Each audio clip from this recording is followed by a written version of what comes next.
ಈ ರೀತಿ ಸೊಪ್ಪಿನ ಸಾರು ಮಾಡಿಬಿಟ್ರೆ ಬಿಸಿ ಬಿಸಿ ಅನ್ನಕ್ಕೆ, ಮುದ್ದೆಗೆ, ಚಪಾತಿ, ರೊಟ್ಟಿಗಂತೂ ಪರ್ಫೆಕ್ಟ್. ನಾನು ಯಾವ ರೀತಿ ತೋರಿಸ್ತಾ ಇದ್ದೀನಿ ಅಂದರೆ ನೋಡಿ, ಈ ರೀತಿ ಮಾಡಿಬಿಟ್ರೆ ಈ ಥರ ಇದು ಚಪಾತಿ, ರೊಟ್ಟಿ, ಅನ್ನಕ್ಕೂ ಪಲ್ಯ ಥರ ಕೂಡ ಆಗುತ್ತೆ. ಹಾಗೆ ಬಿಸಿ ಬಿಸಿ ಸಾರು ಕೂಡ ನಾನು ಯಾವ ರೀತಿ ಮಾಡಿ ತೋರಿಸ್ತಾ ಇದ್ದೀನಿ ಅಂತ ನಿಮಗೆ ಟೈಮ್ ಕೂಡ ಸೇವ್ ಆಗುತ್ತೆ. ಮತ್ತು ಇದು ಒಂಥರ ಆಂಧ್ರ ಶೈಲಿ ಪಪ್ಪು ಅಂತ ಕೂಡ ಹೇಳ್ಬೋದು. ಈ ಸೊಪ್ಪುಗಳನ್ನು ಉಪಯೋಗಿಸ್ಬಿಟ್ಟು ಆಂಧ್ರ ಶೈಲಿಯಲ್ಲಿ ನೀವೆಲ್ಲ ಹೋಟೆಲ್, ರೆಸ್ಟೋರೆಂಟ್ ಎಲ್ಲ ತಿಂದಿರ್ತೀರ ಅಥವಾ ಮನೆಯಲ್ಲೂ ಮಾಡಿರ್ತಾರೆ ಕೆಲವರು ನೋಡಿ. ಅದೇ ಶೈಲಿಯಲ್ಲಿ ನಾನಿವತ್ತು ನಿಮಗೆ ಸಿಂಪಲ್ಲಾಗಿ ಯಾವ ರೀತಿ ಮಾಡ್ಬೋದು ಅಂತ ತೋರಿಸ್ತಾ ಇದ್ದೀನಿ. ಬಿಸಿ ಬಿಸಿ ಅನ್ನಕ್ಕೆ ತುಂಬ ಚೆನ್ನಾಗಿರುತ್ತೆ. ಹಾಗೆ ಮುದ್ದೆಗಂತೂ ಪರ್ಫೆಕ್ಟ್ ರೆಸಿಪಿ ಅಂತ ಹೇಳ್ಬೋದು. ಈ ರೀತಿ ಸೊಪ್ಪಿನ ಸಾರು ಮಾಡಿಬಿಟ್ರೆ ಎಲ್ಲರ ಫೇವ್ರೆಟ್ ಇದು. ಮನೇಲಿ ಎಲ್ಲರೂ ಮುದ್ದೆ ತಿನ್ನಲ್ಲ ಅಂದರೂ ಕೂಡ ಈ ಸಾರಿಂದ ಮುದ್ದೆ ತಿಂತಾರೆ. ಸೊ ಬನ್ನಿ ಯಾವ ರೀತಿ ಮಾಡೋದು ಅಂತ ನೋಡೋಣ. ಇಲ್ಲಿ ಒಂದು 3 ಮುಷ್ಟಿಯಷ್ಟು ತೊಗರಿ ಬೇಳೆನ ಹಾಕ್ಕೊಂಡಿದ್ದೀನಿ. ನೀಟಾಗಿ ತೊಳೆದ್ಬಿಟ್ಟು 3 ಗ್ಲಾಸಷ್ಟು ನೀರನ್ನು ಹಾಕ್ಕೊಂಡು ಸ್ವಲ್ಪ ಒಂದು ಟೀ ಸ್ಪೂನಷ್ಟು ಜೀರಿಗೆ, ಸ್ವಲ್ಪ ಉಪ್ಪು ಹಾಕಿದ್ದೀನಿ. ಅರ್ಧ ಟೀ ಸ್ಪೂನಷ್ಟು ಅರಿಶಿನ, 1 ಟೀ ಸ್ಪೂನಷ್ಟು ಎಣ್ಣೆ ಯಾಕೆ ಹಾಕಬೇಕಂದ್ರೆ ಕುಕ್ಕರ್ ವಿಸಲ್ ಬರುವಾಗ ಉಕ್ಕಿ ಚೆಲ್ಲಲ್ಲ ಅಂತ. ಸೊ ಅದನ್ನು ಕೂಡ ಮಿಸ್ ಮಾಡಿದೆ. ಹಾಕಿ ಗ್ಯಾಸ್ ಫ್ಲೇಮನ್ನು ಆನ್ ಮಾಡಿಬಿಟ್ಟು 3ರಿಂದ 4 ವಿಸಲ್ ಮಾಡಿ ನಾನು ಸೈಡಲ್ಲಿ ಇಟ್ಕೊಂಡಿದ್ದೀನಿ. ಆ ವಿಸಲ್ ಆಗೋದ್ರೊಳಗೆ ಈ ಸೊಪ್ಪು ನೋಡಿ, ಇಷ್ಟೆಲ್ಲ ಸೊಪ್ಪು ಕ್ಲೀನ್ ಮಾಡಿ ಉಪ್ಪು ನೀರಲ್ಲಿ ಒಂದು 10 ನಿಮಿಷ ಹಾಕಿಬಿಟ್ಟು ನಾನು ತೊಳೆದು ಇಟ್ಕೊಂಡಿದ್ದೀನಿ. ಪಾಲಕ್ ಮತ್ತು ಚಕ್ಕೋತ ಸೊಪ್ಪನ್ನು ಉಪಯೋಗಿಸ್ತಾ ಇದ್ದೀನಿ. ಸೊಪ್ಪಿನ ಪ್ರಮಾಣ ಜಾಸ್ತಿ ತೊಗೊಂಡಿದ್ದೀನಿ. ಯಾಕೆ ಅಂತ ನಿಮಗೆ ತೋರಿಸ್ತೀನಿ. ಸೊ ಈ ರೀತಿ ಸ್ವಲ್ಪ ಸೊಪ್ಪು ಜಾಸ್ತಿ ಇದ್ದರೆ ಒಳ್ಳೆಯದು. ಕೆಲವರು ಸೊಪ್ಪಿನ ಸಾರು ಅಥವಾ ಪಾಲಕ್ ಪಪ್ಪು ಎಲ್ಲ ಮಾಡ್ತಿರ್ತಾರೆ, ಅದರಲ್ಲಿ ಸೊಪ್ಪಿನ ಪ್ರಮಾಣ ಕಡಿಮೆ ಇರುತ್ತೆ. ಸೊ ಆದಷ್ಟು ಸೊಪ್ಪುಗಳನ್ನು ಜಾಸ್ತಿ ಉಪಯೋಗಿಸಿ, ತುಂಬಾ ಒಳ್ಳೆಯದು. ಸೊ ಈಗ ಮೊದಲು ನಾನು ಇಲ್ಲಿ ಚಕ್ಕೋತ ಸೊಪ್ಪನ್ನು ಈ ಥರ ಸಣ್ಣಕ್ಕೆ ಕಟ್ ಮಾಡಿ ಇಟ್ಕೊಳ್ತಾ ಇದ್ದೀನಿ. ಈ ಥರ ಕಟ್ ಮಾಡಿ ಇಟ್ಕೊಂಡ್ರೆ ಬೇಗ ಅದು ಕುಕ್ ಆಗುತ್ತೆ ಅಂತ. ಸೊ ಆದಷ್ಟು ಸಣ್ಣಕ್ಕೆ ಕಟ್ ಮಾಡ್ಕೋಬೇಕು, ಹೆಚ್ಕೋಬೇಕು. ಸೊ ಈ ಚಕ್ಕೋತ ಸೊಪ್ಪನ್ನು ಕಟ್ ಮಾಡಿ ಇಟ್ಕೊಂಡಿದ್ದೀನಿ. ಈಗ ಇಲ್ಲಿ ನಾನು ಒಂದು ಮಣ್ಣಿನ ಪಾತ್ರೆ ತೊಗೊಂಡಿದ್ದೀನಿ. ಇದರಲ್ಲಿ ಮಾಡೋಣ ಅಂತ, ರುಚಿ ತುಂಬ ಚೆನ್ನಾಗಿರುತ್ತೆ. ಸೊ ಈಗ ಗ್ಯಾಸ್ ಫ್ಲೇಮನ್ನು ಆನ್ ಮಾಡಿ ಸ್ವಲ್ಪ ಹೊತ್ತು ಬಿಸಿ ಆಗಲಿಕ್ಕೆ ಒಂದು 2 ನಿಮಿಷ ಟೈಮ್ ತೊಗೊಳುತ್ತೆ. ಮಣ್ಣಿನ ಪಾತ್ರೆ ಬಿಸಿ ಆಗಿಬಿಟ್ರಂತೂ ತಣ್ಣಗಾಗೋದು ಕೂಡ ಬೇಗ ಆಗಲ್ಲ. ತುಂಬ ಹೊತ್ತು ಬಿಸಿ ಇರುತ್ತೆ. ಸೊ ಹಾಗಾಗಿ ಅದು 1-2 ನಿಮಿಷ ಬಿಸಿ ಆಗೋದ್ರೊಳಗೆ ಇಲ್ಲಿ 2 ಎಸಳು ಅಂದರೆ 2 ದೊಡ್ಡ ಗಾತ್ರದ ಎಸಳು ಬೆಳ್ಳುಳ್ಳಿ ತೊಗೊಂಡು ಇಲ್ಲಿ ನಾನು ಸ್ವಲ್ಪ ಜಜ್ಕೋಬೇಕು, ಪೇಸ್ಟ್ ಮಾಡ್ಕೋಬಾರ್ದು. ಅದನ್ನು ನಾನು ಕಲ್ಲಲ್ಲಿ ಜಜ್ಜಿಟ್ಕೊಂಡಿದ್ದೀನಿ.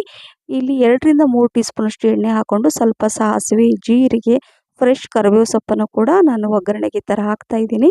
3 ಈ ಒಣಮೆಣಸಿನ್ಕಾಯಿನ ಈ ಥರ ಕಟ್ ಮಾಡಿ ಹಾಕ್ಕೋಬೇಕು.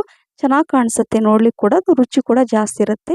ಈಗ ಬೆಳ್ಳುಳ್ಳಿ ನಾನು ಜಜ್ಜಿಟ್ಕೊಂಡಿದ್ನಲ್ವ, ಸೊ ಅದನ್ನು ಇದರಲ್ಲಿ ಹಾಕ್ಕೊಂಡು ಸ್ವಲ್ಪ ಕಲರ್ ಚೇಂಜ್ ಆಗೋ ತನಕ ಇದನ್ನು ಫ್ರೈ ಮಾಡ್ಕೋಬೇಕು.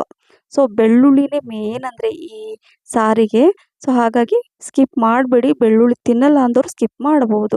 ಇಲ್ಲಿ ಸ್ವಲ್ಪ ಹಸಿಮೆಣಸಿನ್ಕಾಯಿ ನಾನು ಕಟ್ ಮಾಡಿ ಇಟ್ಕೊಂಡಿದ್ದೆ, 4ರಿಂದ 5 ಅಥವಾ ಜಾಸ್ತಿ ಬೇಕಾದರೂ ಜಾಸ್ತಿ ಕೂಡ ಹಾಕೋಬಹುದು. ಹಾಗೆ 1 ಈರುಳ್ಳಿ ಕೂಡ ನಾನು ಕಟ್ ಮಾಡಿ ಇಟ್ಕೊಂಡಿದ್ದೆ ಈ ಥರ.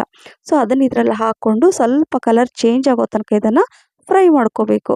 ನಂತರ ಇಲ್ಲಿ 4ರಿಂದ 5 ನಾಟಿ ಟೊಮೊಟೊ ತೊಗೊಂಡಿದ್ದೆ ನಾನು, ಹುಳಿ ಟೊಮೊಟೊ ಹಣ್ಣು. ಸೊ ಅದು ತೊಗೊಂಡ್ರೆ ತುಂಬ ಚೆನ್ನಾಗಿರುತ್ತೆ. ಅಕಸ್ಮಾತ್ ಹುಳಿ ಟೊಮೊಟೊ ಇಲ್ಲ ಅಂದರೆ ಆ್ಯಪಲ್ ಟೊಮೊಟೊ ಇರುತ್ತಲ್ವ, ಅದನ್ನೇನಾದರೂ ಯೂಸ್ ಮಾಡಿದರೆ ಸ್ವಲ್ಪ ಹುಣಸೆಹಣ್ಣಿನ ರಸ ನೀವು ಹಾಕ್ಬೋದು. ಸ್ವಲ್ಪ ಅರಿಶಿಣ, ಕಲ್ಲುಪ್ಪು ಹಾಕ್ತಾಯಿದ್ದೀನಿ. ರುಚಿಗೆ ತಕ್ಕಷ್ಟು ಉಪ್ಪು ಹಾಕ್ಕೊಂಬಿಟ್ಟು ಇದನ್ನು ಚೆನ್ನಾಗಿ ಮಿಕ್ಸ್ ಮಾಡಬೇಕು. ಉಪ್ಪು ಹಾಕೋದ್ರಿಂದ ಬೇಗ ಕುಕ್ ಆಗುತ್ತೆ, ಮ್ಯಾಶ್ ಆಗುತ್ತೆ. ಸೊ ಹಾಗಾಗಿ ಉಪ್ಪು ಹಾಕ್ಕೊಂಡು ಇದನ್ನು ನೀಟಾಗಿ ಮಿಕ್ಸ್ ಮಾಡಿಕೊಂಡು ಇಲ್ಲಿ 1/2 ಟೀ ಸ್ಪೂನಷ್ಟು ಸಾಂಬಾರು ಪುಡಿ, ಹೋಮ್ ಮೇಡ್ ಸಾಂಬಾರು ಪುಡಿದು. ಇದರ ರೆಸಿಪಿ ಆಲ್ರೆಡಿ ಶೇರ್ ಮಾಡಿದ್ದೀನಿ ನಾನು. ಬೇಕಂದರೆ ಕಮೆಂಟ್ಸಲ್ಲಿ ಲಿಂಕ್ ಅಂತ ನೀವು ಹೇಳ್ಬೋದು. ಇದರ ಲಿಂಕ್ ಕೂಡ ನಾನು ಶೇರ್ ಮಾಡ್ತೀನಿ. ಸೊ ಇದನ್ನೆಲ್ಲ ಹಾಕ್ಕೊಂಡು ನೋಡಿ, ಈ ಥರ ಎಲ್ಲ ಮ್ಯಾಶ್ ಆಗಿದೆ, ಈ ಥರ ಕುಕ್ ಆಗಬೇಕು. ಸೊ ಈಗ ಈ ಚಕ್ಕೋತ ಸೊಪ್ಪನ್ನು ಕಟ್ ಮಾಡಿ ಇಟ್ಕೊಂಡಿದ್ನಲ್ವ, ಸೊ ಅದನ್ನು ಇದರಲ್ಲಿ ಹಾಕ್ಕೊಳ್ತಾ ಇದ್ದೀನಿ. ನೋಡಿ ಇಷ್ಟೆಲ್ಲ ಸೊಪ್ಪಿದೆ. ಈಗ ಎಷ್ಟೊಂದು ಕಾಣಿಸ್ತಾ ಇದೆಯಲ್ವಾ, ಇದು ಕಡಿಮೆ ಆಗಿಬಿಡುತ್ತೆ. ಅದ್ರ ನೀರಿನ ಅಂಶ ಎಲ್ಲ ಇರುತ್ತಲ್ಲ ಸೊಪ್ಪಿನಲ್ಲಿ. ಸೊ ಅದು ಒಂದು ಅರ್ಧದಷ್ಟು ಆಗುತ್ತೆ. ಸೊ ಅದನ್ನು ಮಿಕ್ಸ್ ಮಾಡ್ತಾ ನಾನು ಈ ಏನಂದರೆ ಪಾಲಕ್ ಸೊಪ್ಪನ್ನು ನಾನು ಕಟ್ ಮಾಡಿ ಇಟ್ಕೊಳ್ತೀನಿ ಅಷ್ಟರಲ್ಲೇ. ಯಾಕಂದರೆ ಸೊಪ್ಪಿನ ಪ್ರಮಾಣ ನಾನು ಜಾಸ್ತಿ ತೊಗೊಂಡಿದ್ದೀನಿ. 2 ದೊಡ್ಡ ಕಟ್ಟಲ್ಲಿ 1 ಕಟ್ಟಷ್ಟು ತೊಗೊಂಡಿದ್ದೀನಿ.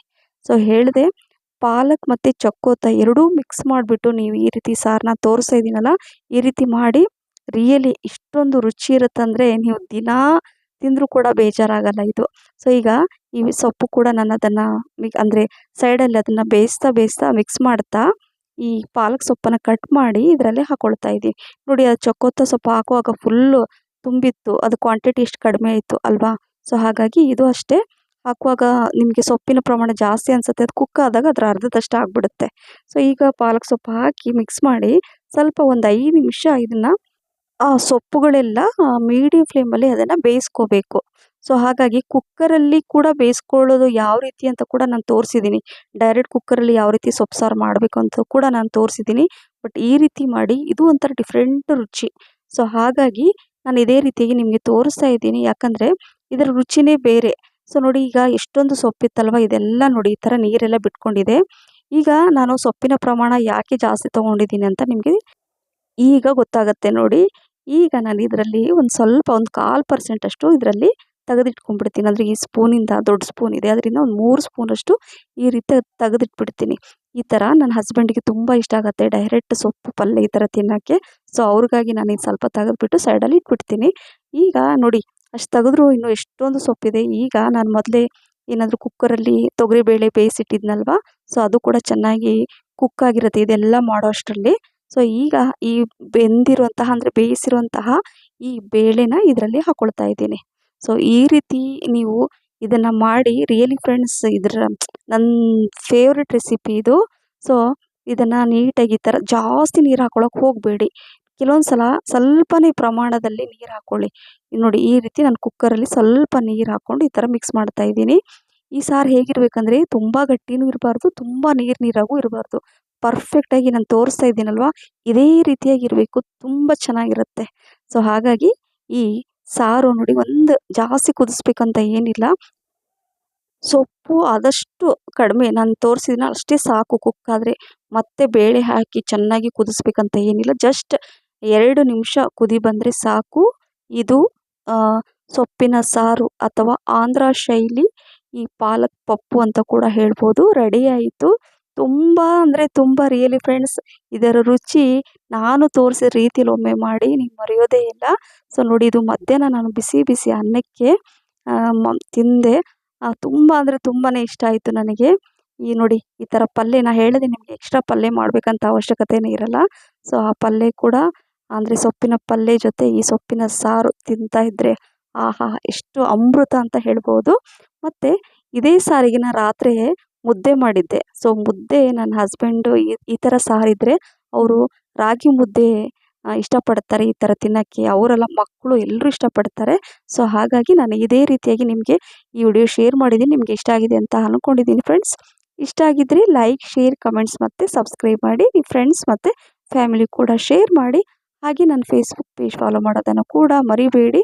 ಮತ್ತು ಇನ್ನೊಂದು ರುಚಿಯಾದಂತಹ ಆರೋಗ್ಯಕರವಾದ ರೆಸಿಪಿ ಜೊತೆ ಸಿಗ್ತೀನಿ. ಅಲ್ಲಿವರೆಗೂ thank you for watching. Bye, take care.